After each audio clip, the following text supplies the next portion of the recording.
Light बंद करना है।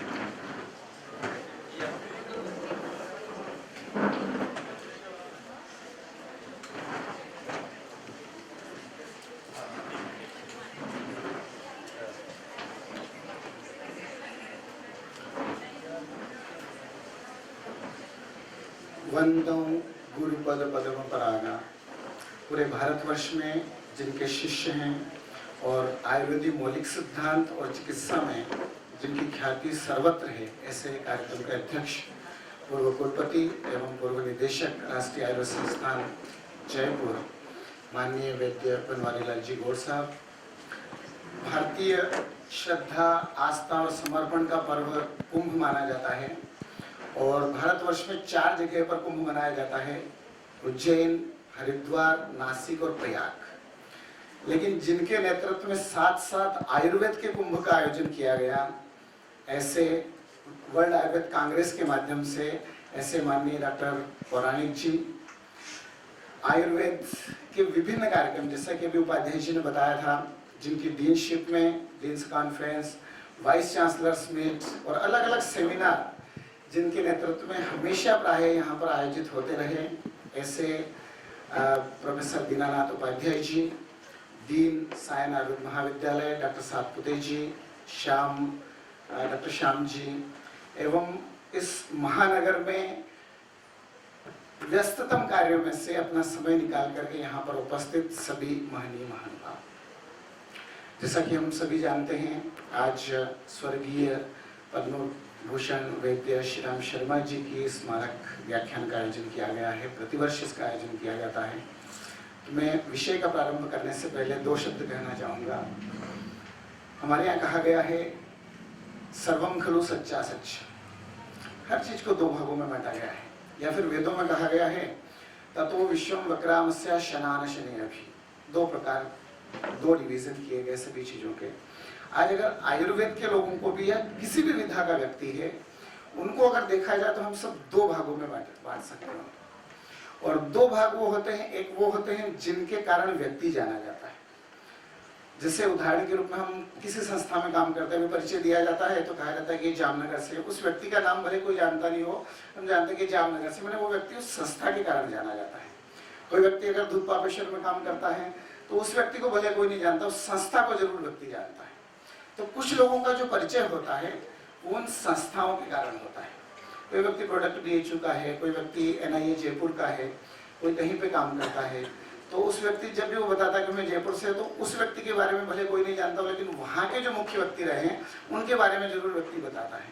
तो हम सब 99% लोगों को व्यक्ति जो है वो संस्थाओं के कारण जाने जाते हैं, लेकिन 1% या 2% व्यक्ति ऐसे होते हैं जिनके कारण संस्थाएं जानी जाती है। और आज जिनकी स्मृति में ये व्याख्यान है, इस कार्यक्रम का आयोजन किया गया है, वो एक ऐसे व्यक्तित्व थे जिनके कारण संस्थाएं जानी जाती थी। आयुर्वेद प्रचार संस्था, मित्तल आयुर्वेद महाविद्यालय या CCIM जिनके कारण जानी जाती थी, या आयुर्वेद का विकास के जो पर्याय थे वैद्य श्री राम शर्मा जी। और उस स्थान तक व्यक्ति को पहुंचने के लिए बहुत सारी योग्यता की आवश्यकता होती है। रामचरितमानस में कहा गया है, वंदे बोधमयम नित्यम गुरुम शंकर रूपिणम यमाश्रितो ही वक्रोपी चंद्र सर्वत्र वंदते। शंकर को गुरु के रूप में कहा गया है। और हमारे यहाँ कहा भी जाता है, ज्ञानम माहेश्वरादिच्छेद। अगर ज्ञान की अभिलाषा है तो माहेश्वर की उपासना करना चाहिए, भगवान शिव की उपासना करना चाहिए। तो गुरु के रूप में शिव को सबसे श्रेष्ठ या अग्र माना गया है। और उनकी विशेषता यह है कि यमाश्रितो ही वक्रोपी चंद्र सर्वत्र वंदते। शंकर के सानिध्य में रहने वाला चंद्र जो वक्र है, मैंने पूर्ण चंद्र भी नहीं है, पूर्णिमा के चंद्र को तो सभी लोग हम आराधना करते हैं, लेकिन वक्र चंद्र मैंने अर्ध चंद्र है, वो भी शंकर के सानिध्य में रहने के कारण वंदनीय या पूजनीय हो गया है। तो गुरु उसको कहते हैं, चाहे उनको कैसा भी शिष्य दे दीजिए, उस शिष्य को वो पारस के समान बना देते हैं। क्या उस शिष्य में वो योग्यता उत्पन्न कर देते हैं कि वो ऐसे अपने कई शिष्यों को आगे वैसा सुयोग्य बना सके। और वैद्य श्री राम शर्मा जी की विशेषता थी कि जो भी उनके सानिध्य में आ जाता था, चाहे वो व्यक्ति किसी भी प्रकार को अयोग्य हो, उसको भी वो योग्य बना देते थे। तो जिन व्यक्तियों में इस प्रकार की योग्यता हो, निश्चित रूप से पूरा समाज, पूरा राष्ट्र उनको हमेशा याद करता है। हमारे यहाँ गुरु की विशेषता बताई गई है कि सचिव वेद गुरु तीन जो प्रिय बोले भय आस। गुरु ऐसा होना चाहिए जिस राजा का सचिव या मंत्री उससे प्रिय बोलता हो, कभी वास्तविकता बताता ही नहीं हो कि प्रजा में क्या चल रहा है या राज्य में किस चीज की दिक्कत है, उस राजा का राज्य धीरे धीरे नष्ट हो जाता है, राजा सक्रिय होते हुए भी।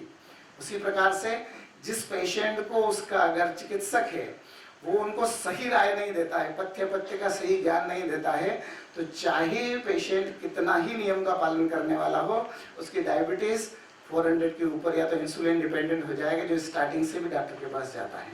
और उसी प्रकार से गुरु का कहा जाता है कि जो गुरु अपने छात्र की सब तारीफ करता हो। हर एक व्यक्ति में कुछ न कुछ योग्यता रहती है। हमारे यहाँ कहा गया अमंत्रम अक्षरम नास्ति नास्ति मूलम अनौषधम अयोग्यो पुरुषो नास्ति योजकस तत्र दुर्लभ।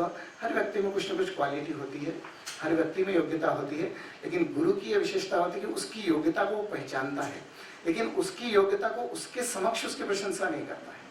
बाद में भले उसकी प्रशंसा करता रहे, हमेशा उसको वही बताता है कि जो चीज उसमें नहीं है और उस चीज को वो डेवलप करता रहे। और गुरु जी की विशेषता थी, मैंने कभी उनको नहीं देखा कि वो कभी किसी की प्रशंसा करते हो। इसका मतलब ये नहीं कि उस व्यक्ति के गुणों को वो नहीं जानते हो। एक प्रोजेक्ट था पीडी हिंदुजा इंटरनेशनल उनके तरफ से, और उस समय 15 लाख का करीब प्रोजेक्ट था। प्रोफेसर डी गुरडिया जी उसमें थे, और उस प्रोजेक्ट में ब्रोंकियल अस्थमा और अर्थराइटिस पे था। Doctor VR. जोशी जी और डॉक्टर उडवाडिया जी, वो दोनों पीडी हिंदुजा से उसके मेन थे। और उस प्रोजेक्ट में जो भी काम करते थे, जब भी आप पूरा करने के बाद शाम को दिखाइए गुरु जी को, तो गुरु जी कहते बोले नहीं, ये आपने ये नहीं किया, अभी इसमें ये और जोड़िए। तो सब लोग बोलते थे कि यही बात अगर वो प्रारंभ में बोलते थे शायद हम और उसको ज़्यादा अच्छे से करते। आप कुछ भी करके ले जाइए, लेकिन शाम को उनका आंसर यही रहता था, बोले नहीं, इसमें आप ये और जोड़िए। यानी आपने भले ही कितना अच्छा काम किया, अपने को जो काम करते थे उनको लगता था कि शायद उनका जो काम है वो इतना अच्छा नहीं है। लेकिन जब रिव्यू मीटिंग पीडी हिंदुजा में होती थी, धर्म हिंदुजा, वो बैठते थे साल भर में 1 या 2 बार, जिसमें हम लोगों को तो जाने का कभी वो नहीं रहता था, लेकिन एक बार मैं गया, तब उस रिपोर्ट को उन्होंने इतना अच्छे से बताया कि हमारे इन लोगों ने इतना अच्छा काम किया है, और उस चीज को उनने भी एक्सेप्ट किया। तब हमें लगा कि नहीं, वो हमारी चीज को एक्सेप्ट करते थे, लेकिन अगर हमें ये कहते थे कि ये बहुत अच्छा है, तो शायद उसके बाद हम इतना अच्छा काम नहीं करते थे। तो गुरु की एक विशेषता रहती है कि हमेशा शिष्य आगे बढ़े, उसके लिए उसका पथ प्रदर्शन करते रहे, मार्गदर्शन करते रहे। और वैद्य स्वर्गीय पंडित श्री राम शर्मा जी में अद्वितीय गुण थे, जो हमेशा हम आज उनके मार्गों का अनुसरण करते हैं। और हमारे यहाँ तो कहा जाता है, कोई चलता है पद चिन्हों पर, कोई पद चिन्ह बनाता है। हम तो उनके पद चिन्हों पर चलने का प्रयास करें तो भी हमारा जीवन सार्थक है। ऐसे पद चिन्ह वो हम सबके लिए बना कर गए। साथियों, आज का विषय है दैवोपाश्रय चिकित्सा। दैवोपाश्रय चिकित्सा पहले कहा जाता उत्तमो रसवेद्यस्तु। किसी जमाने में रस चिकित्सा सर्वाधिक महत्वपूर्ण थी। किसी समय पर शल्य चिकित्सा, जब बताया जाता था कि काशी राजम दिवोदासम धन्वंतरिम, सुश्रुता जी जो शिष्य थे उन्होंने बोला शल्य मूलक ज्ञानम, शल्य विषय ज्ञान की उन्होंने अपनी जिज्ञासा की थी। मतलब उस समय अग्नि कर्म, क्षार कर्म, शल्य चिकित्सा ये प्रमुख थी, चिकित्सा के रूप में प्रसिद्ध थी। कुछ समय ऐसा आया जब कहा जाता था अधमा शस्त्र दाहाभ्याम। कुछ काल था, जैन काल, बौद्ध काल, कुछ समय ऐसा रहा जब शस्त्र चिकित्सा या अग्नि कर्म, क्षार कर्म, इनको इतना ज्यादा श्रेष्ठ चिकित्सा के रूप में स्वीकार नहीं किया जाता था। उस समय उत्तमो रसवेद्यस्तु, रसवेद्य को उत्तम माना जाता था। तो उसी प्रकार से जब शल्य चिकित्सा उस समय समाप्त हुई, आज का समय ऐसा है कि सब लोग ज्यादातर हर्बल की ओर जा रहे हैं। आज विश्व में अगर कहा जाए तो हर्बल ड्रग्स जो है उसके लिए तो फिर भी एक्सेप्टेबिलिटी मिल जाती है, लेकिन जो रसौषधियां हैं, रसौषधियों के लिए आज स्वीकारोक्ति उतनी अधिक नहीं है। जबकि हमारे यहाँ कहा जाता है यावत कंठगता प्राण, अगर व्यक्ति में धमनी अगर चल रही, माने व्यक्ति जीवन का लक्षण मिल रहा है, तब तक भी रस के द्वारा, रस औषधियों के द्वारा चिकित्सा की जाती थी। लेकिन युगानुरूप ये परिवर्तन होता रहा है। उसी प्रकार से जो दैवोपाश्रय चिकित्सा है वो भी प्रारंभ से ही, हमारे चिकित्सा का प्रादुर्भाव कहा गया सुश्रुत में, अनुत्पाद्यैव प्रजा श्लोक शतसहस्त्रम अध्याय सहस्त्रं च कृतवान स्वयं को। जब से प्रजा की उत्पत्ति हुई तब से उन्होंने उससे भी पूर्व से प्रजा के स्वास्थ्य के लिए चिकित्सा का, इन ग्रंथों का, चिकित्सा के सिद्धांतों का प्रणयन किया था। और उस चिकित्सा में सर्वाधिक महत्वपूर्ण जो थी वो दैवोपाश्रय चिकित्सा थी। और हमारे यहाँ पहले सिलेबस में पॉइंट हुआ करता था स्वर वेद्या वैदिकाचार्याश्च। स्वर वेद्या मैंने स्वर के द्वारा, मंत्रों के द्वारा चिकित्सा की जाती थी। औषध चिकित्सा उसके बाद में आई। क्योंकि हम आयुर्वेद को जो माना जाता है वो अथर्ववेद का उपवेद मानते हैं, और अथर्ववेद में जो चिकित्सा बताई गई वो अधिकतम मंत्र, औषध, मणि, प्रायश्चित, उपवास, प्रणिपात, गमन इत्यादि इनके द्वारा उन चिकित्साओं पर ज्यादा जोर दिया गया। यानी उससे हम कह सकते हैं कि दैव उपाश्रय चिकित्सा जो समाज में थी वो उसका प्रारंभ, उसका प्रचलन पहले काफी अधिक था, लेकिन धीरे धीरे युगानुरूप थोड़ा थोड़ा कम होता गया। तो हमारे यहाँ कहा गया है, पहले कहा जाता था यस्य राज्ञस्य जनपदे अथर्वा शांति पारगा, जिस राजा के जनपद में या जिस राजा के पूरे राज्य में जितने अधिक अथर्ववेद को जानने वाले, अथर्ववेद के मंत्रों को जानने वाले और उन मंत्रों के माध्यम से चिकित्सा करने वाले वैद्य रहते थे, उस राजा को किसी प्रकार की चिंता नहीं रहती थी, उन्हें निश्चिंत रहता था। और पहले राजाओं के वहाँ पे एक एक प्रसिद्ध वैद्य रहते थे। जैसे विक्रमादित्य की बात आती है तो वहाँ पर कहा गया धन्वंतरी, क्षपणका, अमर सिंह, शंकु, वैताल, भट्ट, घट्टकर पर कालिदास, ख्यातो विराह वीरो लपते सभायाम रत्नानि वेद और रुचिर नव विक्रमस्य। वहाँ पर भी सबसे पहला नाम आया धन्वंतरी का आया। मैंने राजा के राज्य में भी सबसे अधिक सम्मान अगर किसी को दिया जाता था तो वैद्य को दिया जाता था, और वह भी वैद्य वैसा जो अथर्ववेद आदि मंत्रों का ज्ञाता हो, उसके साथ में औषधि का प्रयोग करता। क्योंकि युक्ति विपाश्रय चिकित्सा में कहा गया आहार औषधि आदि की योजना करना, और सत्वावजय चिकित्सा में कहा गया पुनः अहितेभ्यो अर्थेभ्यो मनोनिग्रह, अहित अर्थों से मन का निग्रह करना सत्वावजय है। युक्ति विपाश्रय चिकित्सा जो है वो आहार औषध आदि की योजना के द्वारा चिकित्सा करना, लेकिन जो दैव विपाश्रय चिकित्सा की गई है उसमें औषधि भी है और मंत्र भी है। यानी दोनों का जहाँ प्रयोग करते हैं हम आजकल जब भी रिसर्च प्रोजेक्ट डिजाइन करते हैं तो रिसर्च प्रोजेक्ट में हम दो अगर ग्रुप लिया, एक हमने औषधि एक मेडिसिन वाला लिया, इंटरनल मेडिसिन, एक एक्सटर्नल एप्लीकेशन वाला, और एक ग्रुप हम दोनों ले लेते हैं, इंटरनल एंड एक्सटर्नल दोनों। तो जहाँ पर कंपैरेटिव स्टडी करते हैं निश्चित रूप से उस ग्रुप का रिजल्ट जो है वो ज्यादा अच्छा मिलेगा सिंगल एक ग्रुप के बजाय। तो जहाँ पर औषधि के द्वारा औषधि को भी अभिमंत्रित करके चिकित्सा की जाती हो, वो चिकित्सा निश्चित रूप से केवल औषधि के बजाय उसका परिणाम ज्यादा अच्छा मिलेगा, उसका परिणाम ज्यादा अच्छा मिलता है। त्रिविधम औषधम हम जानते हैं, 3 प्रकार की औषधियां बताई गई, दैव विपाश्रयम, युक्ति विपाश्रयम, सत्वावजम। चरक संहिता सूत्र स्नान अध्याय 11 में 30 अध्याय में अलग अलग औषधियों का वहां पर विधान बताया गया, और उन औषधियों के अंदर बताया मंत्र, औषध, मणि, मंगल, बलि, होम, उपहार, नियम, प्रायश्चित्त, उपवास, स्वस्थयन, प्रणिपात, गमन। और ये सभी चीजें ऐसी है कि जो प्रारंभ से ही हमारे जीवन के साथ में अनुस्यूत है।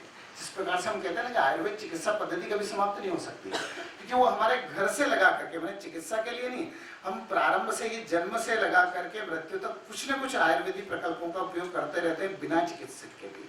उसी प्रकार से दैव विपाश्रय चिकित्सा जो है वो भी हमारे जीवन के साथ जुड़ी हुई है।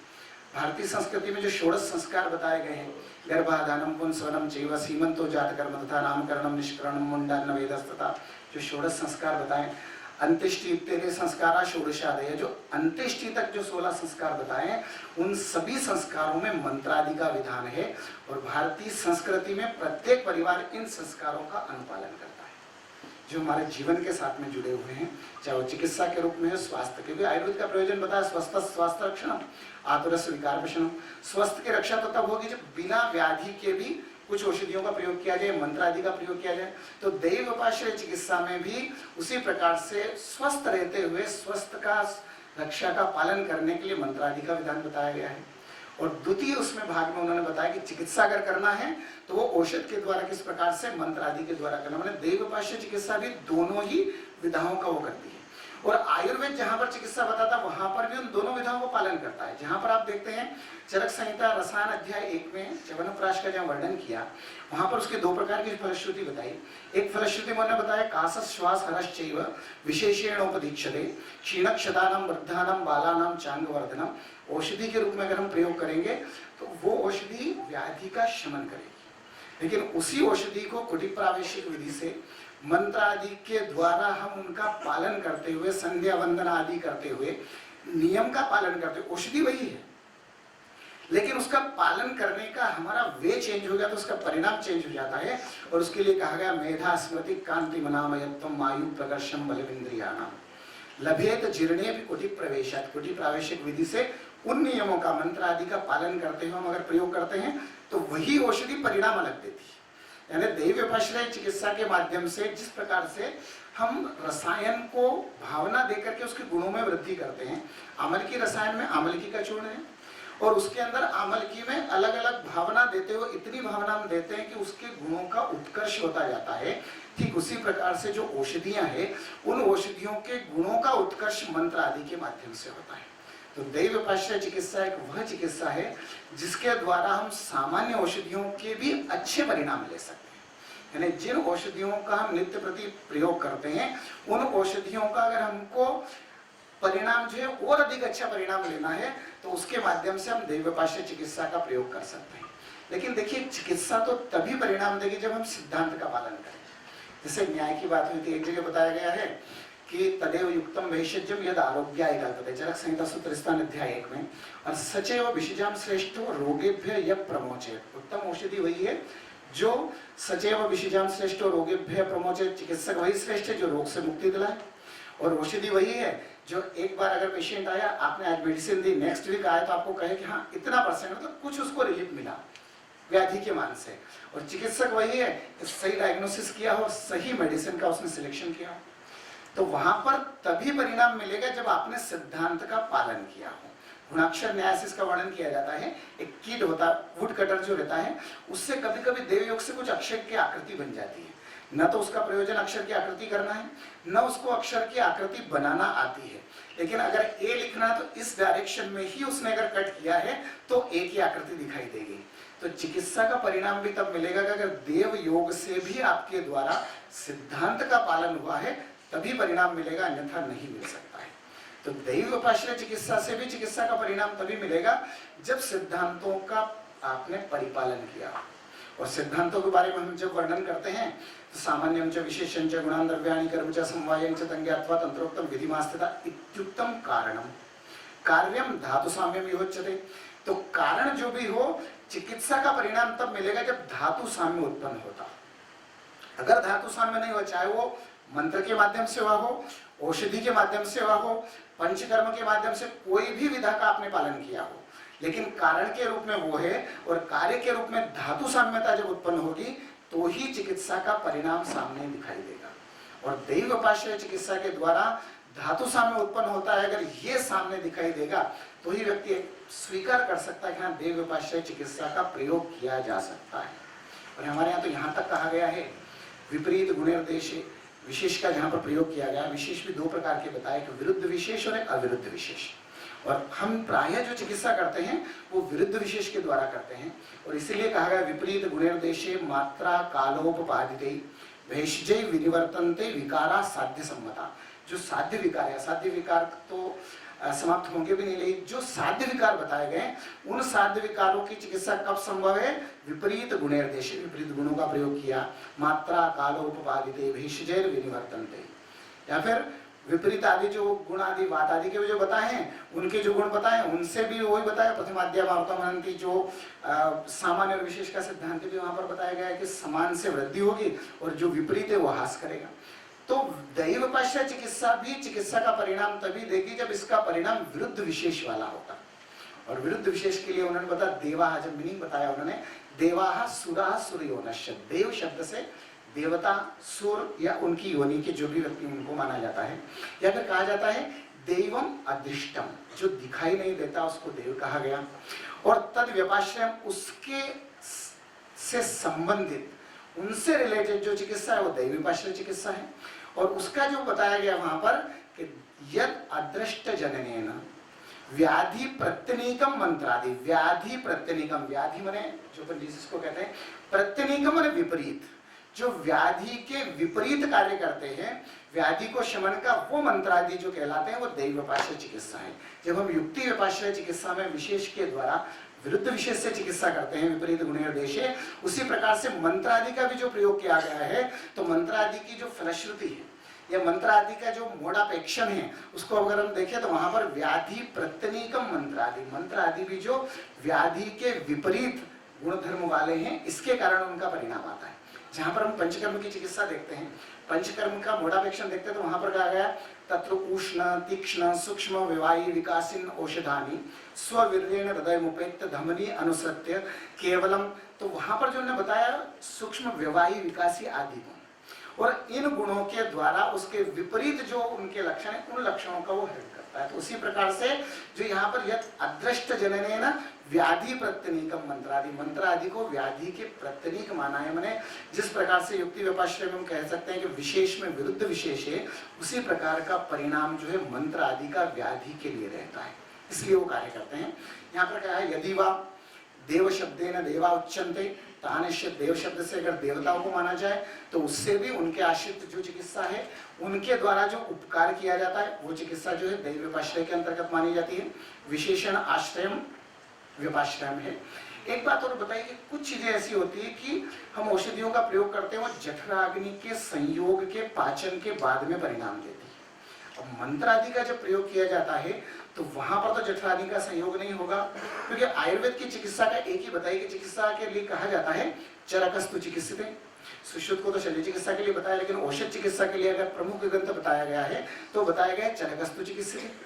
और चरकस्तु चिकित्सित में चिकित्सा के लिए उन्होंने बताया है कि धातु साम्य जो है उनका मुख्य प्रयोजन, तंत्र शास्त्र प्रयोजन, धातु साम्य उनका मुख्य प्रयोजन है। और इसलिए अगर मंत्र चिकित्सा के द्वारा धातु साम्य होता है तो हम कह सकते हैं कि चिकित्सा के लिए मंत्र आदि जो है वो उपयुक्त हैं। और मंत्र के लिए इंदु की टीका में अष्टांग संग्रह में कहा गया है तत्र देव व्यपाश्रयम यत् पापस्य उपघातकत्वेनैव, पाप का उपघात करते हुए, पाप को दूर करते हुए जठराग्नि संयोगेन विना धातु साम्यकरम मंत्र औषधादि, माने मंत्र औषधि आदि व्याधि प्रत्यनीक भी हैं, धातु साम्यकर भी है, क्योंकि चिकित्सा तभी होगी जब धातु साम्य होगा। धातु वैषम्य व्याधि का नाम है, धातु साम्य जो है कार्य कारण का जहां पर हम देखते हैं तो वे सभी कारण के अंतर्गत आते हैं। जैसे प्रमेय में अपने देख लिया आस्यासुखम स्वप्न सुखम दधीनी ग्रामोदकानु प्रसाप्यांसी नवान्नपानम गुणवे कृतम च प्रमेय हेतु कप्रच्छ सर्वम, ये निदान है कारण के रूप में। और इन कारणों के द्वारा जो धातु वैषम्य हुआ वो कार्य हुआ, वो व्याधि की उत्पत्ति हुई।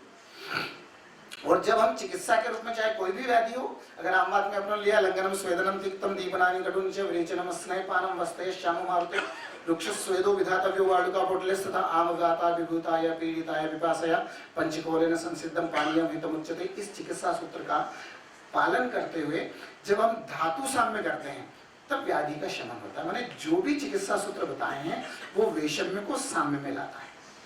और मंत्रादि चिकित्सा भी जठराग्नि के संयोग के बिना धातु साम्य का कार्य करती है। यानी दैव उपास्य चिकित्सा में जो मंत्रादि बताए हैं वो दोनों ही चिकित्सा के जो सिद्धांत बताए हैं, फिर चिकित्सा के रूप में एक और बताया जाता है चतुर्णाम विशिकादीनाम शस्त्राणाम धातु विकृते प्रवृत्तिर धातु साम्यर्था चिकित्सत्य विधीयते। चिकित्सा उसको कहा जाता है वो सभी प्रवृत्तियां, वो सभी उपाय जो धातु साम्य का कार्य करते हैं उसको चिकित्सा कहते हैं। और मंत्रादि की जो औषधि का प्रयोग है, मंत्रादि का जो प्रयोग है वो धातु साम्य का कार्य करते हैं।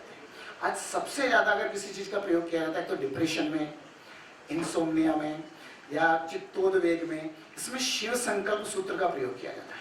जामनगर में भी एमडी और पीएचडी की थीसिस में पेशेंट लेकर के एक मेडिसिन ग्रुप और एक मंत्र ग्रुप ये लेकर के कंपैरिजन किया गया। और शिव संकल्प सूत्र जो बताया गया है ये जाग्रतो दूर मुदैति देवं तदुसुप्तस तथैवैति दूरंगमं ज्योतिषां ज्योतिरेकं तन्मेन शिव संकल्पमस्तु येन कर्मण्यपसो मनीक्षिणो यज्ञेन कृण्वन्ति विदधे कुधीरा यत् पूर्वं चक्षमन्तः प्रजानां तन्मे मनः शिव संकल्पमस्तु। ये शिव संकल्प सूक्त जो है इसको सस्वर पाठ करके व्यक्ति को सिर्फ क्लिप, आजकल तो हर एक व्यक्ति के पास मोबाइल रहते हैं, तो उस मोबाइल में क्लिप देकर के उनको कहा कि रात्रि को हस्त प्रक्षालन आदि करके इसके बाद में इसको रोज सुनिए केवल। तो एक ग्रुप ने इसका प्रयोग किया। अगर आपको ये जान करके खुशी होगी कि जो परिणाम औषधि का है, वचा है, ब्राह्मी है, शंखपुष्पी है, इन औषधियों का जो परिणाम है वैसा ही उतना ही परिणाम मंत्र चिकित्सा का भी है। तो दैव व्यपाश्रय में मंत्रों के माध्यम से, केवल औषधि से, बिना औषधि या औषधि और मंत्र दोनों की सहायता से हम अलग अलग व्याधियों को, जो व्याधियां आज सबसे ज्यादा होती हैं, उनको ठीक कर सकते हैं। डॉक्टर अर्पण भट्ट हैं स्वास्थ्य विभाग के एचओडी आईपीजीटी जामनगर में, उन्होंने अम्ल पित्त पे मंत्र का प्रयोग किया गया था। उन्होंने एक राग का सिलेक्शन किया था, वो जो थीसिस अभी वेबसाइट पर अवेलेबल है। और उसमें एक ग्रुप में उन्होंने मेडिसिन ली और एक ग्रुप में केवल वो राग लिया, और उसका परिणाम बताया उन्होंने कि जो हमारे शरीर में पाचन की प्रक्रिया है, पाचन की प्रक्रिया किस प्रकार से उस स्वर के कारण, उस गीत के कारण बढ़ती है। तो वो पीएचडी के रिसर्च वर्क में किया है। और अगर आप लोगों को वेबसाइट को अगर ओपन करें तो जो वेंकटेश देवस्थानम है तिरुपति में, तिरुपति के देवस्थान में उन्होंने वहां पर गौशाला में एक प्रातः का जो उनका जो स्मरण का वो है, वो जिस समय से उन्होंने को अलग अलग वो किया कि जब से उन्होंने वो प्रारंभ किया तब से वहां पर दुग्ध की जो मात्रा है वो बढ़ गई। तो ये सभी चीजें आज के युग में की हुई है, क्योंकि आज का समय ये है कि पुराण मित्यवन साधु सर्वम न चापि काव्यम नवमीत वध्यम संत परीक्षा नितरत भजन्ते मूढ़ पर प्रत्यय नेय बुद्धि। कोई भी व्यक्ति उस चीज को तब तक स्वीकार नहीं करेगा जब साइंटिफिक वे में आपके पास में एविडेंस नहीं हो। जैसे उदाहरण के रूप में अगर कोई वैद्य जी श्वास की बहुत अच्छी चिकित्सा करते हैं, उनके पास एक बार पेशेंट जाता है, 10 दिन के बाद में उसको श्वास पूरा कंप्लीट हो गया, बोलता है कि साहब वीक में मैं 4 बार एस्टेलिन इनहेलर लेता था, अब मुझे एक बार भी नहीं लेना पड़ता है। तो भी आज का जो युग है उसको स्वीकार नहीं करेगा। लेकिन अगर उन्होंने उसी औषधि को अगर उन्होंने पीएफटी के द्वारा शुरू स्टार्टिंग में बिफोर ट्रीटमेंट और आफ्टर ट्रीटमेंट इन्वेस्टिगेशन के साथ में कि बिफोर ट्रीटमेंट अगर उनका सीवियर रिस्ट्रिक्शन था, बाद में मॉडरेट रिस्ट्रिक्शन आया, लास्ट में नॉर्मल वेंटिलेटरी फंक्शन आ गया, इस रिपोर्ट के साथ में अगर वो उसको करते हैं तो उसको न केवल भारतवर्ष अभी तो पूरा विश्व स्वीकार करता है। तो आज परिणाम वही है, सिर्फ आवश्यकता है कि उसको हम साइंटिफिक एविडेंस के साथ में प्रस्तुत करें। तो देवोपाश्य चिकित्सा के क्षेत्र में भी जो मंत्र आदि का प्रयोग किया था आयुर्वेद के ग्रंथों में जिनको हम प्रयोग करते हैं, जैसे उदाहरण के रूप में पंचकर्म बताया, पंचकर्म के औषधि को देने से पहले, वमन विरेचन की औषधि है, उसको देने से पहले अभिमंत्रित करने का विधान है। और ये मंत्र आज भी प्रयोग में है। बाकी जो मंत्र आदि बताए हैं चरक आदि चिकित्सा में, सुश्रुत में, अष्टांग आदि में, उनका प्रयोग इतना ज्यादा नहीं होता है, लेकिन ये तो प्रायः सभी आयुर्वेद चिकित्सालयों में आज भी किया जाता है कि वमन आदि की जो औषधि है उस औषधि को बना करके अभिमंत्रित करने के बाद में पान करवाने का विधान है। और वहां पर कहा गया ब्रह्मदक्षा रुद्रेंद्र भूचंद्रार्क नीला ऋषियस् औषधि ग्रामा भूत संगाश्च पांतुते रसायन विवरिषीणाम देवानाम अमृतम यथा सुधेवोत्तम नागानाम भैषजमिदमस्तुते। इस मंत्र के द्वारा अभिमंत्रित करके फिर औषधि को दिया गया है। और यहाँ तक कहा जाता है कि आप जिन नियमों का पालन कर रहे हैं उन नियमों के पालन का परिणाम भी तब मिलेगा जब मंत्र आदि का संयोग उसमें है। और वहां पर विपरीत नास्ति देवम, अगर देव या जो पूर्व जन्म कृत कर्म है वो अगर विपरीत नहीं है तो ही परिणाम मिलेगा। और पूर्व जन्म कृत कर्म को कहा है निर्दिष्टम देव शब्द न कर्मयत पूर्वदेहिकम। देव शब्द से वही कहा जाता है जो पूर्व में किए गए कर्म है, और उन कर्मों के परिणाम से जो व्याधियां होती है उन व्याधियों में दैवोपाश्रय चिकित्सा या मंत्र चिकित्सा सबसे ज्यादा होती है। यानी जिन पेशेंट को आपने, कई व्यक्ति ऐसे रहते हैं कि साहब ये इस व्याधि को तो मैंने बहुत अच्छे से ठीक किया, डायबिटीज वाला व्यक्ति है, सब मैंने कितने का उनका डायबिटीज मेरी मेडिसिन से कंट्रोल में है, सेम वही मेडिसिन आपने कुछ व्यक्तियों को दिया लेकिन उनमें परिणाम नहीं मिल रहा है। तो वहां पर कुछ न कुछ उस औषधि के साथ में अगर अभिमंत्रित मंत्र का प्रयोग करें तो उसका परिणाम ज्यादा अच्छा मिलेगा, क्योंकि कहीं ना कहीं दृष्ट और दैव, दृष्ट जो ये जन्मकृत कर्म है वो दृष्ट कहलाते हैं, और पूर्व जन्मकृत कर्म जो है उनका परिणाम देव कहलाता है। और उस परिणाम उसमें भी 2 चीजें बताई गई है कि कौन बलवान होता है, दुर्बलम उपाहन्यते। अगर देव दुर्बल है तो पुरुष का बलवान रहेगा, उसको पराभूत कर देगा। और अगर पुरुष अगर वहां पर जो है वो अगर बलवान नहीं है तो देव उसको पराभूत कर देगा। तो पुरुष या दृष्ट या ये जन्मकृत कर्म अगर बलवान नहीं है, आप कितनी भी औषधि दे दीजिए वहां पर परिणाम नहीं मिलेगा। और वहां पर देव का संयोग है। ऐसी अवस्था में अगर आप औषधि के साथ में मंत्र आदि का प्रयोग करेंगे तो परिणाम ज्यादा अच्छा मिलेगा। मतलब अपन कहते कि किस जगह मंत्र औषधि प्रयोग की जा सकती है, हर जगह जरूरी नहीं कि आपको मंत्र का प्रयोग करना है, लेकिन कई व्याधियां ऐसी होती है कि पूरी चिकित्सा करने के बाद भी ठीक नहीं हो रही है, तो उसमें निश्चित रूप से हमको देखना चाहिए और इसका आश्रय हमको लेना चाहिए। तो वहां पर जो मंत्र आदि में बताया गया, तो ये जो औषधियां प्रयोग करते हैं इनका जो परिणाम आता है वो भी धातु साम्य के द्वारा ही चिकित्सा का निर्देश करती है। जो धातु साम्य आयुर्वेद में युक्ति व्यपाश्रय के द्वारा भी बताया गया है, सप्तावजय के द्वारा भी बताया गया है, सभी धातु साम्य के कार्य करके ही वो करती है। क्योंकि देखिए धातु साम्य जो है, जहाँ पर कारण कार्य की बात करते हैं, आयुर्वेद ने दर्शन के कारण कार्य को थोड़ा सा परिवर्तित किया। दर्शन में कारण को बताया स्वसंवेदम कार्यम जनयति इति कारण, जो खुद कार्य रूप में परिणत हो जाता है उसको कारण कहते हैं। जिसे उदाहरण के रूप में दुग्ध लिया, उसको जमाया तो संपूर्ण दुग्ध दही के रूप में परिवर्तित हो गया। लेकिन आयुर्वेद में जहाँ कारण की संकल्पना करते हैं तो उन्होंने बोला इत्युक्तम कारणम कार्यम धातु साम्यम योज्यते, जिसके द्वारा भी धातु साम्य होता है उन सबको उन्होंने कारण मान लिया, क्योंकि हर एक कारण कार्य रूप में परिणित नहीं होगा। और मंत्रादि चिकित्सा के संदर्भ में भी हम उसी सिद्धांत को कह सकते हैं। जैसे उदाहरण के रूप में अपने यहाँ कहा गया है अक्षी कुक्षी भवार होगा प्रतिशाय वर्ण ज्वरा पंचते पंचरात्रेण प्रशमम यान्ति लंघना। अब लंघन के द्वारा जहाँ पर प्रतिशय आदि समाप्त हुए तो वहां पर क्या चीज कार्य रूप में परिणत हुई है, तो वहां पर हम कारण के ऊपर देखने के बजाय कार्य को अपन देखेंगे, तो कार्य के द्वारा कारण का अनुमान या कारण के द्वारा कार्य का अनुमान, दोनों ही चीजों को हम देख सकते हैं। तो आयुर्वेद कार्य को देखता है कि जिनने भी धातु साम्य उत्पन्न किया वो सब आयुर्वेद में कारण के रूप में है, चाहे धावन कर्म के द्वारा, चाहे रात्रि जागरण के द्वारा, चाहे ज्यादा शयन करने के द्वारा कफ की वृद्धि हुई तो शयन कारण हो गया, कफ की वृद्धि कार्य हो गया। तो जिनके द्वारा भी धातु साम्य या धातु वैषम्य हो रहा है वो कार्य वो कारण है, और धातु साम्य और धातु वैषम्य कार्य के रूप में है। तो मंत्र चिकित्सा में भी उसी रूप से हम इन चीजों को ले सकते हैं। Next please. यहाँ पर हम कहते हैं कि आयुर्वेद जो है अथर्ववेद का उपवेद है, और अथर्ववेद यद्यपि सभी वेदों में कुछ न कुछ मंत्र आदि चिकित्सा आदि बताया है, लेकिन अथर्ववेद को मुख्य माना जाता है। और जिस अथर्ववेद में भी चिकित्सा की बात की गई है वो चिकित्सा भी मुख्यतः दैव व्यपाश्रय चिकित्सा की ओर ज्यादा इंगित करती है। अथर्ववेद के रूप में चरक संहिता सूत्र स्थान चैप्टर नंबर 30 में कहा गया है चतुर्णाम ऋक्साम यदु अथर्ववेदानाम आत्मनो अथर्ववेदे भक्ति आदेश। मतलब आयुर्वेद के जो भी व्यक्ति हैं उनको अथर्ववेद में ज्यादा अपनी आस्था रखना चाहिए, क्योंकि वेदो ही अथर्वणो, अथर्ववेद दान स्वस्थयन बलि मंगल होम नियम प्रायश्चित उपवास मंत्रादि परिग्रह चिकित्सा प्राह। अथर्ववेद मुख्य रूप से जिन चिकित्सा का बात करता है, जिस चिकित्सा का वर्णन करता है, वो चिकित्सा मुख्य रूप से दैव उपाश्रय चिकित्सा को ज्यादा निकटस्थ है, उसके ज्यादा समीप है, इसलिए वहां पर बताया गया। और दैव उपाश्रय चिकित्सा में मंत्र आदि का विधान बताया, और वहां पर ऐसा नहीं कि मंत्र का मतलब वही होता है जो ऋग्वेद आदि के सस्वर मंत्रों का पाठ करता है, हर व्यक्ति उनका वो कर सकता है। और उस मंत्र चिकित्सा के लिए सबसे अच्छा, जैसे अपने यहाँ में दो प्रकार की चिकित्सा बताई जाती है, एक सामान्य चिकित्सा, एक विशेष चिकित्सा। और अपने यहाँ कहा गया केवलम निरूपस्तंभ आदो श्रीहन माचरित, वात अगर निरूपस्तंभ है सिर्फ स्नेह का प्रयोग करना।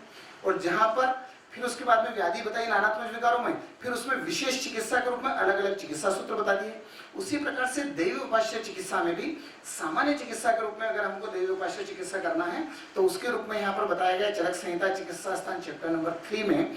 वहां पर उन्होंने बताया भक्त्या मातु पितुश्चैव गुरुणाम पूजनेन च ब्रह्मचर्येण तपसा सत्यनेन नियमेन च जप होम प्रदानेन वेदानां श्रवणेन च ज्वरादि मुच्यते शीघ्रम साधुनां दर्शनेन च।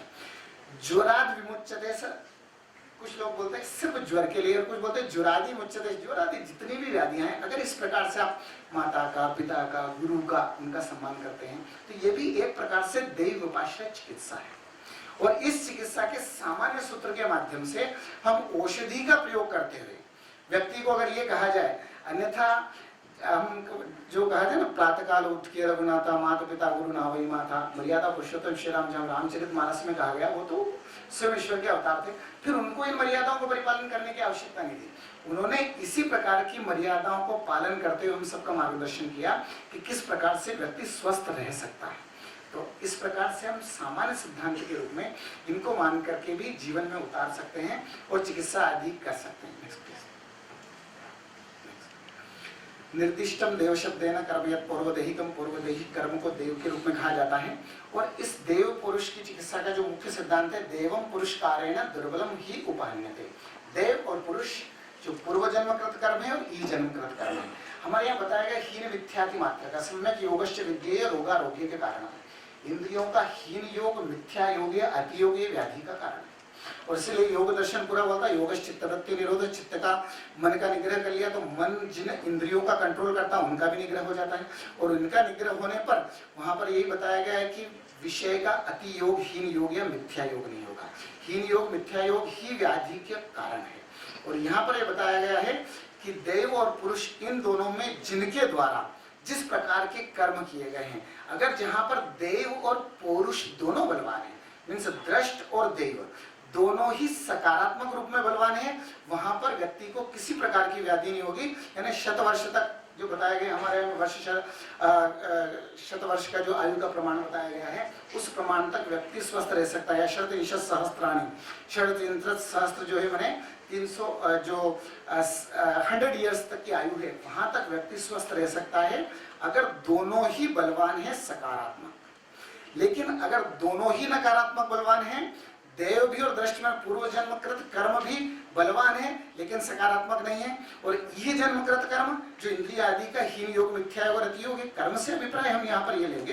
कर्म से अभिप्राय मोक्ष का नहीं ले, जैसे सांख्य आदि ने जो बता रखा है प्राप्त शरीर भेदे, वहां पर उन्होंने मोक्ष के रूप में बताया था कर्म के समाप्त होने पर ना भूमते क्षीयते कर्म, जब तक उनके फल का उपभोग नहीं किया जाए तब तक व्यक्ति को जन्म आदि का जो है मोक्ष की प्राप्ति नहीं होती है। तो इसी प्रकार से यहाँ पर निदान आदि के द्वारा जो दोष आदि का संचय प्रकोप आदि हुआ है, उनके द्वारा व्याधि की उत्पत्ति जो होती है, तो वहां पर दैव और दृष्ट दोनों ही उसमें कारण है। अगर दोनों बलवान सकारात्मक है तो चाहे कितने भी निदान का सेवन कर लिया, अब हम कहते हैं ना नक्तम नदी भुंजिता, तो ऐसा रोज रात को दही खाता हूँ कुछ भी नहीं होता है, तो वहां पर उसके दोनों बलवान सकारात्मक है, इसलिए उसका कोई परिणाम नहीं हो रहा है। अन्यथा 1 दिन या 2 दिन का निदान का सेवन कर लीजिए। कोई व्यक्ति रात को अगर साथ में फ्रेंड एक एज ग्रुप के निकले, रात को आइसक्रीम खा के आए, उनमें से 4 लोग बिल्कुल ठीक थे, 2 को सुबह कफ कोल्ड सब हो गया, तो वहां पर उनका हीन मिथ्याति मात्रक, उनके जो निदान आदि है, उनकी जो रोग प्रतिरोधक क्षमता है, उसके ऊपर उनका प्रभाव रहता है। तो यहाँ पर बताएं यदि एवं तथा सर्वत्र कर्मेव कारण, एक बात और कही गई कि व्याधि उत्पत्तो व्याधि शमने सर्वत्र जीविते मरणे सर्वत्र कर्मेव कारण। जब कर्म ही सब जगह कारण है तो फिर आयुर्वेद की आवश्यकता क्या है? तो आयुर्वेद कहाँ पर कार्य करता है? आयुर्वेद की बिल्कुल आवश्यकता है कि हम उसको ये निर्देश करें कि सकारात्मक कर्मों की तरफ वो प्रेरित हो, तो उन कर्मों के माध्यम से हम उनको प्रेरित कर सकते हैं। आयुर्वेद में औषध निर्माण से लगाकर सभी जगह मंत्र आदि का प्रयोग किया गया है। अच्छी जो रसायन फार्मेसी हो, प्रायः ऐसी कोई फार्मेसी नहीं होगी जहां पर रुद्र का या पारद के शिवलिंग की स्थापना की गई हो, या औषधि बनाते समय कुछ मंत्रों का विधान बता, रसरत समुच्चय आदि में मंत्र बता रखे हैं, और वहां पर बताया गया अगर स्वयं औषधि बना रहे हो और उस मंत्र के द्वारा उस समय अगर मंत्र बोलते हुए औषधि बनाई जाए तो उसका परिणाम अच्छा रहता है। और रश्यास आदि की पुस्तक में भी वो बताया गया है, और वो बताया गया अघोर मंत्र। उस मंत्र में बताया गया अघोरेभ्यो तो घोरेभ्यो घोर घोरतरेभ्य सर्वेभ्यो सर्व सर्वेभ्यो नमस्ते अस्तु रुद्रोपेभ्य। रुद्र के मंत्र का विधान बताया सभी प्रकार की औषधियों के निर्माण के अंदर। और ज्वर के विषय में वर्णन बताया गया है विष्णु नाम सहस्त्रेण ज्वरान सर्वान विपोति, सभी प्रकार के ज्वर को दूर करने के लिए विष्णु सहस्त्र नाम का बताया गया है। उत्तम संतान के लिए शारीर स्थान, चरक संहिता शारीर स्थान में उत्तम संतान, उसमें बताया गया है कि दीर्घायु संतान और उत्तम गुणवान संतान की प्राप्ति के लिए उन्होंने गर्भाधान से लगा करके 9 मंथ तक कुछ अलग अलग वहां पर मंत्र आदि का, पुरोहित आदि के द्वारा हम अगर उनका वेद का मंत्रों का श्रवण करते हैं तो निश्चित रूप से उसका व्यक्ति के ऊपर प्रभाव रहता है, उन संस्कारों का प्रभाव रहता है। सुख प्रसव के लिए आयुर्वेद में चरक शारीर अध्याय 8 में सुख प्रसव के लिए मंत्र का विधान बताया गया है, वो मंत्र का प्रयोग किया गया है, और उसको निश्चित रूप से चिकित्सा के लिए, अनुसंधान के लिए हमको उसका प्रयोग करना चाहिए। आयुर्वेद में अध्ययन के लिए मंत्र बताया कि वेदारंभ कब करना चाहिए और वेदारंभ का प्रयोग किन मंत्रों के माध्यम से करना चाहिए। और अभी वसंत पंचमी आने वाले जिस दिन सरस्वती का पूजन किया जाता है, और मंत्र आदि का प्रयोग करके, और शिष्योपनयनीय संस्कार जो बताया गया है, या सुश्रुत ने तो शिष्य को कब विद्या आरंभ करना चाहिए, किस प्रकार से करना चाहिए, उन मंत्रों के द्वारा आगे का विधान बताया है, वो बता रखा है। रक्षा कर्म के रूप में कई मंत्रों का विधान बताया है कि रक्षा कर्म कुछ मंत्रों के द्वारा किया जाता है, और कुछ लोग एक मंत्र का प्रयोग करते हैं, रोगान शेषान अपंसि तुष्टा रोष्टा तो कामान सकलान विष्टा तोमाश्रितानाम न विपन्नराणाम त्रुमाश्रिताः श्रेयताम प्रयान्ति। सर्षप आदि का प्रयोग करके उसको अभिमंत्रित करके रक्षा विधान का मंत्र किया गया। वो स्वस्थ की रक्षा के लिए, वो चिकित्सा के लिए नहीं बताया, उसका वर्णन है। और दंतोद्भव के समय मारुति इष्ट यज्ञ का विधान बताया गया, उसके लिए अलग अलग मंत्र बताए। और आयुर्वेद में धन्वंतरये स्वाहा, ये एकमात्र अगर धन्वंतरी के लिए अग्नि भाग, यज्ञ भाग या स्वाहा की बात कही गई है तो आयुर्वेद बताता है, और वो भी दैव उपास्य चिकित्सा का ही एक मंत्र है। और सुश्रुत ने रसायन के लिए सोमलता, रसायन निर्माण के लिए, सोम औषधि के लिए मंत्र का विधान बताया। तो आयुर्वेद में कई मंत्रों का वर्णन किया गया है। गायत्री मंत्र वहाँ पर उन्होंने बताया है। औषध ग्रहण के लिए मंत्र आदि का प्रयोग करते हैं। तो आयुर्वेद चिकित्सा ग्रंथ मंत्रों का विवेचन करता है। नेक्स्ट, यहाँ पर भी मंत्र किस प्रकार से देव और पुरुष उनमें से कौन बलवान होता है उसको बताया गया है। आगे नेक्स्ट और नेक्स्ट एक बात और यहाँ पर जो बताइए, चरक अष्टांग हृदय सूत्र स्थान अध्याय 2 में दृष्टापचारजः कश्चित कश्चित पूर्वापराधजः और तत्संकरात भवन्त्यो व्याधि रेवतिधास्म, 3 प्रकार की व्याधियां बताई। और उन्होंने बताया कि दृष्टापचारज ये जन्मकृत कर्मों के कारण जो व्याधियां उत्पन्न होती है। दूसरी व्याधि बताई कश्चित पूर्वापराधज, पूर्व जन्मकृत कर्मों के कारण व्याधियां हैं, और कुछ इन दोनों के मिश्रण से। तो इन दोनों के मिश्रण से जो व्याधियां उत्पन्न हुई है उन दोनों में दैवोपास्य चिकित्सा ज्यादा अच्छा कार्य करती है। मंत्र आदि के साथ में औषधि का प्रयोग किया जाए। औषधियों का प्रयोग अलग अलग केवल आयुर्वेद में नहीं, अभिमंत्रित करके औषधियों को धारण करने का विधान अलग ग्रंथों में भी है। अभिज्ञान शाकुंतलम में जहाँ पर अपराजिता औषधि को अभिमंत्रित करके हस्त में बांधने का विधान था, वो बताया गया था। नेक्स्ट एक मंत्र आदि के एक दो एग्जाम्पल यहाँ पर दिए गए। जस्ट आगे सोमम सानुचरम देवम समात्रगणमीश्वरम पूजयन प्रयतः शीघ्रम मुच्यते विषमज्जुरात्। अलग अलग जो आयुर्वेद ग्रंथों में मंत्र बता रखे हैं उन मंत्रों का विधान यहाँ पर बताया गया है, और उनका प्रयोग करके व्यक्ति को हम स्वस्थ रख सकते हैं। मंत्र के साथ में मंगल आदि मंगलाचरण का प्रयोग किया जाता है। प्रायः कोई भी काम करते हैं ना मंगलम प्रयुंजीत, हर कार्य कुछ न कुछ मंगलाचरण के द्वारा करते हैं। निर्विघ्न समाप्ति काम हो, जो भी कार्य प्रारंभ किया जाए उसमें किसी प्रकार का विघ्न नहीं आए, उसके लिए मंगलाचरण आदि का विधान किया जाता है, और उसका प्रायः प्रचुरता से हमारे यहाँ सभी जगह प्रयोग किया गया है। आगे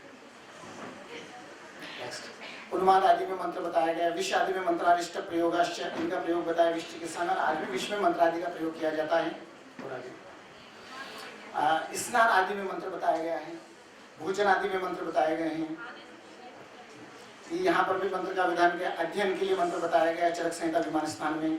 आगे सुख प्रसव के लिए मंत्र बताया गया है।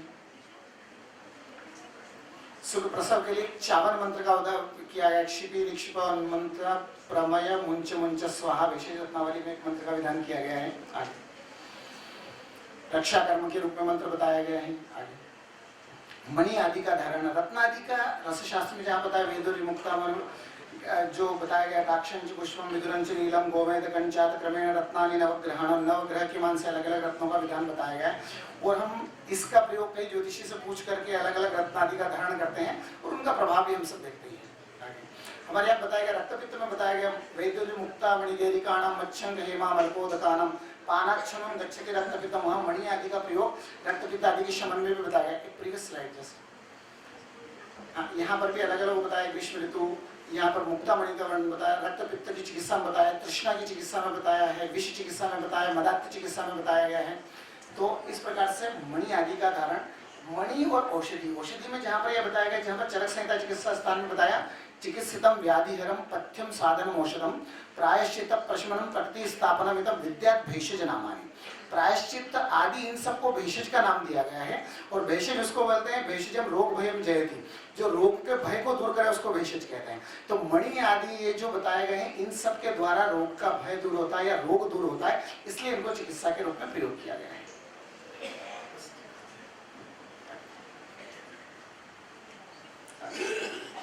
मंगल आदि इसी प्रकार से एक एक जो दैवोपास्य चिकित्सा में सभी बताएं उन सब का प्रयोग यहाँ पर बताया है। तो समय को ध्यान में रखते हुए मैं बहुत अधिक और ज़्यादा कुछ नहीं कहना चाहूँगा, और विशेष रूप से आप सभी का धन्यवाद देना चाहूँगा कि जिन्होंने आज वर्किंग डे में और ऐसे महानगर में समय निकाल करके आज के इस पुण्य आयोजन पर आप सभी यहाँ पर उपस्थित हुए। और आयोजकों का विशेष रूप से जो सायन आयुर्वेद महाविद्यालय का पिछले कुछ समय से कायाकल्प कर रहे हैं, जिनके नेतृत्व में निश्चित रूप से आयुर्वेद का अनुसंधान सतत आगे बढ़ रहा है। आयुर्वेद प्रचार संस्था, मुंबई वैद्य सभा, आयुर्विद्या प्रसारक मंडल और सभी आयुर्वेद की चिकित्सा के जो भी यहाँ पर गणमान्य बंधु उपस्थित हैं, मैं सबका बहुत बहुत धन्यवाद देता हूँ, और उसके साथ ही अपना वक्तव्य यहीं पर